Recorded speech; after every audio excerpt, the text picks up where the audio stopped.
So can you name the muscles of mastication? Um, what is that? Lateral pterygoid, medial pterygoid, masseter, and Temporalis. yeah, temporalis. Yeah. Okay, beta. So let us see. See, this is Netter's atlas picture. Okay, you are finding this muscle in the temporal fossa, temporalis. Then we have here, this is the masseter. Two muscles we can see in this picture. Okay, Mm. then Ritika, I can't hear you properly, beta. Ritika has some network issue, I guess. Anyhow, I started recording. I'll send him in case if she's unable to join. So muscles of mastication, they develop from the mesoderm of first pharyngeal arch, and they are innervated by mandibular division of trigeminal nerve. Okay. So basically, see, this list has been given in Vishram Singh, but nobody will ask you accessory muscles. Okay, basically muscles of mastication are only temporalis, masseter, then lateral pterygoid and medial pterygoid. Okay, of course, accessory muscles are digastric, buccinator, mylohyoid, genioid. You need not talk about these muscles. Okay, now let us start with temporalis. So temporalis is fan-shaped muscle which is located in the temporal fossa, which I have shown in the first picture of Netter's atlas. So surrounding this muscle, actually, again I'll take you back. Are you finding there is whitish sheet? That is Yes, nothing sir. but temporal fascia. Okay, so it comes from the temporal fossa and temporal fascia. Okay, so attached above to the temporal line and below to the zygomatic arch. Okay, then so temporalis, whole of the floor of the temporal fossa, then deep surface of the temporal fascia. That much you remember better. Now insertion, this is the mandible bone, okay, and see here, this is ramus of the mandible. We have coronoid process, isn't it, and condylite process. So over the coronoid process, you have this insertion of the muscle. Okay, that is temporalis. So the fibers of temporalis are converging, they are descending downwards, they are forming a tendon which passes through a gap of the zygomatic arch. Okay, just try to remember it is getting inserted in the coronoid process of the ramus of the mandible and also anterior border of the ramus of the mandible. Okay, so almost you can see here it is moving up to the last molar tooth. Okay, that is Mm. all the muscles, they are supplied by which nerve, Hema? I told you just now. Mandibular nerve, ma'am. Mandibular nerve. Mandibular nerve is a branch of which nerve? Trigeminal. Very good. Trigeminal. So we have further small branches. Now the name of the muscle is temporalis. Hence the name Mm. of the nerve fibers are temporal nerves. Anterior and posterior deep temporal nerves. Okay, beta? That is. Mm. Then now coming to the action. So temporalis, it elevates the mandible. So closes the mouth and approximates teeth.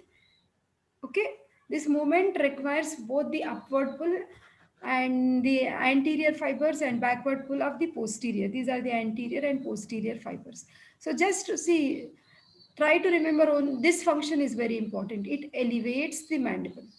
Okay, posterior fibers retract the mandible after it has been protruded. Okay, just 2 to 3 functions you try to remember. That's enough better. Now coming to the next muscle, are you finding there is a V-shaped muscle where I'm scrolling the arrow? This one. So this is lateral pterygoid. So lateral pterygoid is short, thick, conical muscle. The apex, what is the name of this joint you are finding here? Beta? Temporomandibular joint. Okay, here you will have temporal fossa and this is the condyloid process at the head of the mandible. So here the name of the joint is temporomandibular joint. Okay, so the apex is like, now this overall, this is short, thick, conical muscle. The apex is pointing backwards. Okay, then it is like backwards and slightly laterally from the roof and medial wall of the infratemporal fossa to the neck of the mandible. Okay, so if you just observe this picture, this area below the temporal bone, this area is actually infratemporal fossa. Okay, that is. Now see the lateral pterygoid. See, this is Vishram Singh's picture. Okay, and see the mandible is here. This is symphysis menti region. This is symphysis menti. As you go, this is the body of the mandible and this is the ramus of the mandible. Okay, and this is condyloid process, isn't it? Now you see here, everything is written here. You need not read anything. Now see, this is the upper head and this is the lower head. So the upper head, if you observe, it is coming from the infratemporal surface. Okay, so that is a part of the greater wing of the sphenoid bone. Okay, and infratemporal crest. So this is the point of origin of upper head of the lateral pterygoid. Okay, lower larger head, it is coming from the lateral pterygoid plate of the sphenoid bone. So these muscle fibers like the upper and the lower head, they converge. And what is the name of the joint here, Ritika? What joint do we have here, beta? Temporomandibular joint. This one, temporomandibular joint. So the muscle is getting inserted. Yeah, very good. Temporomandibular joint. So the muscle gets inserted in the temporomandibular joint. Okay, beta. Then now coming to see, as such, muscles of mastication is an essay question. But suppose if this doesn't come as an essay, most of the times lateral pterygoid comes as 5 marks question beta. Okay, among all the 4 muscles, lateral pterygoid is important. Okay, so just try to remember. Here you are finding the insertion. So just try to remember. See this blue area inside the like head of the mandible. You find this blue area is actually called as pterygoid fovea. So the muscle fibers are converging and they are getting inserted into the pterygoid fovea, that is at the neck of the mandible.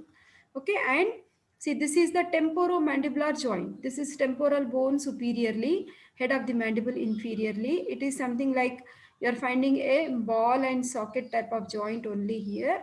Inside the joint, you are finding this blue colored, violet colored disc that is actually called as intra-articular disc.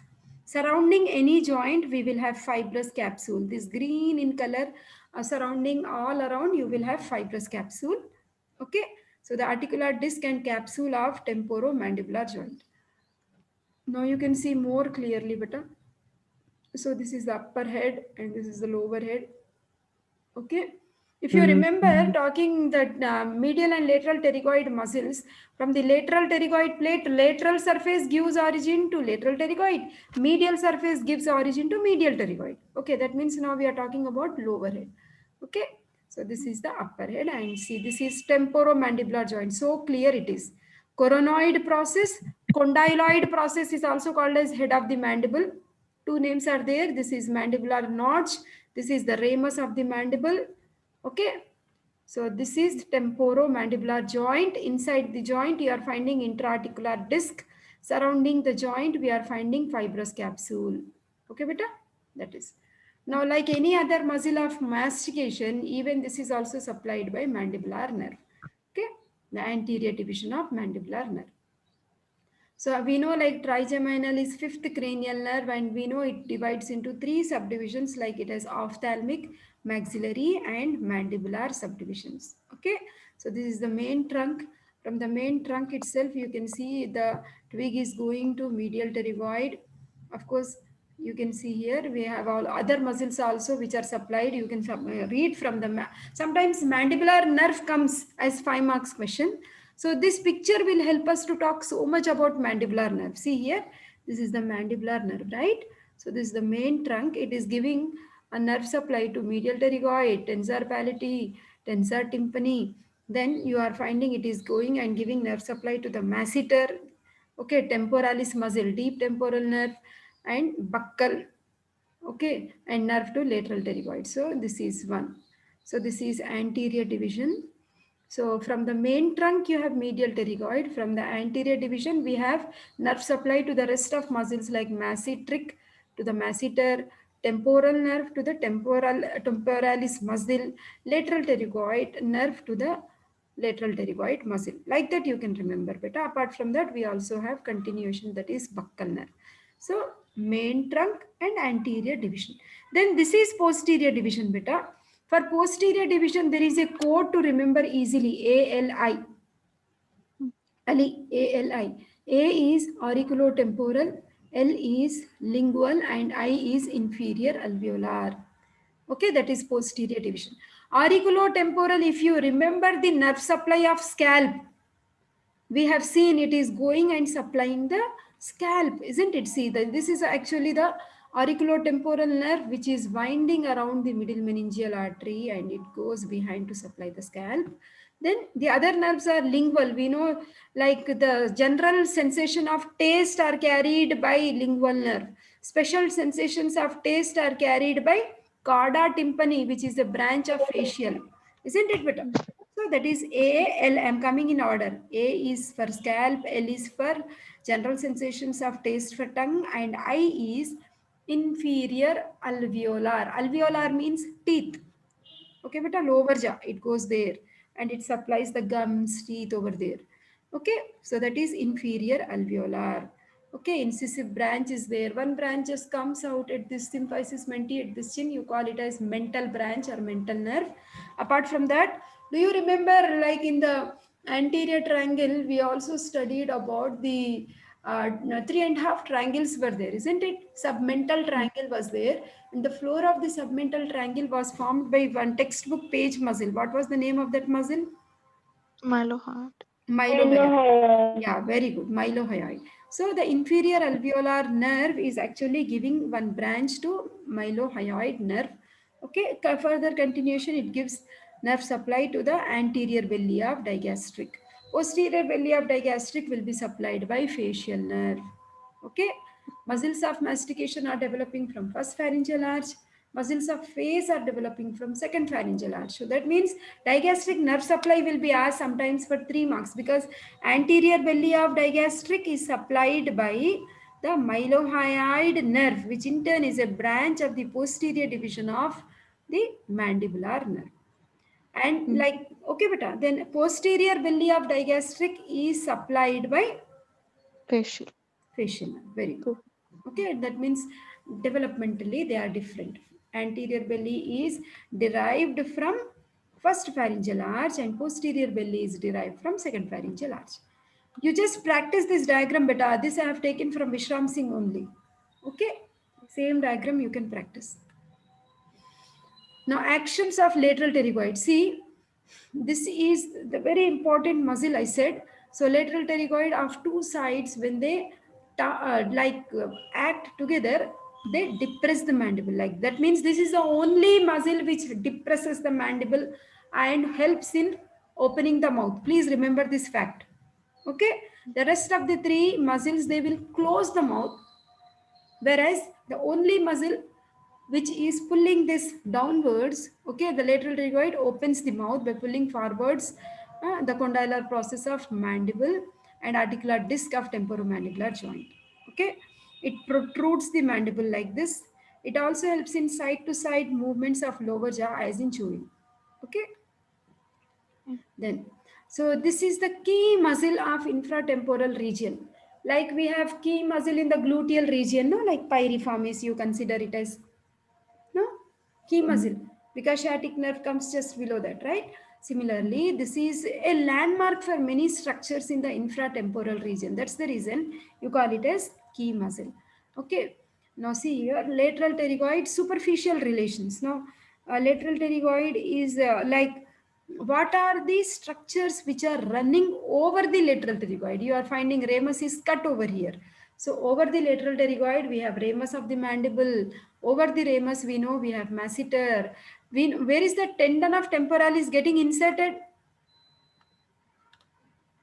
Temporalis first. Temporomandibular. No, beta, that was lateral pterygoid, no? Temporalis. Coronoid process. Coronoid process. Coronoid process. Okay, Mm. first muscle we studied, it was coronoid process. That's why it is also forming superficial. Lateral pterygoid itself is 5 marks. That's why I kept in detail. Then superficial head of medial pterygoid, maxillary artery, and its temporal and masseteric branches.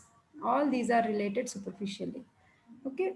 See, this is external carotid artery. Many branches are there. And the one which is going in the infratemporal region is the maxillary artery. Okay, beta? We'll talk about maxillary artery also. So lateral pterygoid, deep relations, we have mandibular nerve, middle meningeal artery, sphenomandibular ligament, deep head of medial pterygoid muscle. Okay, then lateral pterygoid special points. I told you, this is the only masticatory muscle which opens the mouth.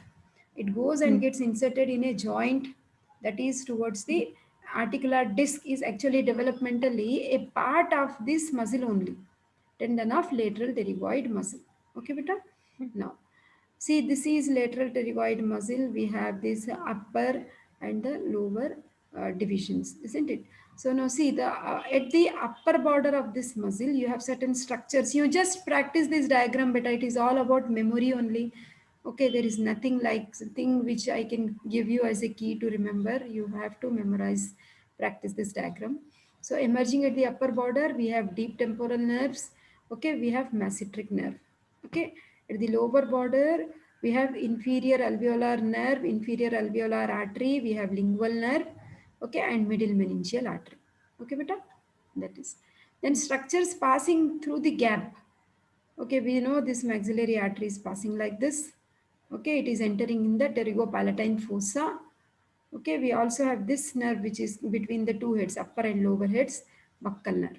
This much you try to remember. Okay, buccal nerve. You have seen it is coming as one of the branches from the anterior division just now, isn't it? Mm. It gives Mm. in sensory innervation to the mucous membrane, interior of the cheek. Okay, so Mm. that was all about this very important muscle we have studied just now. Lateral pterygoid is over, then we are moving to third muscle now. Temporalis over, lateral pterygoid over, now we are moving to medial pterygoid. So medial pterygoid is thick quadrilateral muscle. Okay, it also has superficial and deep head. Okay, like this you have two heads. Okay, outside muscle is masseter beta, the one which goes inside is medial pterygoid. Now see, this is the interior view. That means you are seeing from, suppose this is my jaw, like this. Okay, you are seeing from this end, not from outside but from inside. I hope you can make out this picture. Yes. Okay, beta. So this is hard palate. This is the upper jaw, lower jaw. This is mandible. You can see the posterior aspect of the mandible. Symphysis menti, isn't it? These are the genial tubercles. Okay, that means this is lateral pterygoid plate, and medial surface of the lateral pterygoid plate gives origin to this muscle. Medial surface of the lateral pterygoid plate. The muscle fibers are running downwards, backwards, and laterally, and this is the angle of the mandible, isn't it? And it is getting inserted on the interior aspect. That means internal surface of the angle of the mandible. Okay, that is. So it has like small superficial head which is coming from maxillary tuberosity, and large deep head which is coming from the medial surface of the lateral pterygoid plate, and also part of the palatine bone. See, this is palate, hard palate, part of palatine bone. Okay, then medial pterygoid insertion is this one, runs downwards, backwards, laterally. It gets inserted medial surface at the angle of the ramus of the mandible, this one. What is the muscle at coronoid process? Temporalis. A pterygoid fovea along with temporomandibular joint, lateral pterygoid. So three muscles insertion you can see here. Okay. So nerve supply of medial pterygoid from the main trunk, isn't it beta? See, this is the main trunk, and from the main trunk itself we have seen the nerve supply is received by medial pterygoid. Okay. So again, we need not remember so much relations and all about medial pterygoid, but of course we have to remember about relations of all lateral pterygoid. Everything is important. Medial pterygoid, just origin, insertion, nerve supply, action is enough. Okay, but still we can talk like superficially it is related to lingual nerve, inferior alveolar nerves and vessels. Deep it is related to levator palati, tensor palati muscle, superior constrictor of pharynx, styloglossus, stylopharyngeus. Okay, action. See, all the three muscles except lateral pterygoid are involved in closing the mouth. The only thing opening mouth is lateral pterygoid. So medial pterygoids of both the sides, they elevate the mandible and help in closing the mouth. Okay, acting with lateral pterygoids, medial pterygoids, they also protrude the mandible. Okay, enough beta, two actions are enough. Then coming to masseter. Okay, so masseter, it is like a chiver. That means it is the strongest of all muscles of among four, thick quadrilateral muscle covering the lateral side. Outside only it is like this. Okay, outside, immediately covering the head and neck dissection. I hope you did right now, beta. I hope you remember this muscle. Yes, ma'am. Huh. Okay. See, strongest of all four, something like queen muscle it is. It has superficial layer, one below the other, they come. Superficial, middle, and deep. Okay, so this is superficial layer, which is coming from the maxillary process of zygomatic bone, this one. The anterior two-thirds of the inferior border of the zygomatic arch. This whole thing is zygomatic arch. If you just cut this layer, you will see the middle layer. Okay, that is the posterior one-third of the zygomatic arch. Deep layer arises from the deep surface of the zygomatic arch. Then muscle fibers will see the direction backwards, downwards, laterally. What is the insertion point? What is this point, beta? Where I kept my arrow now? Angle only. Angle.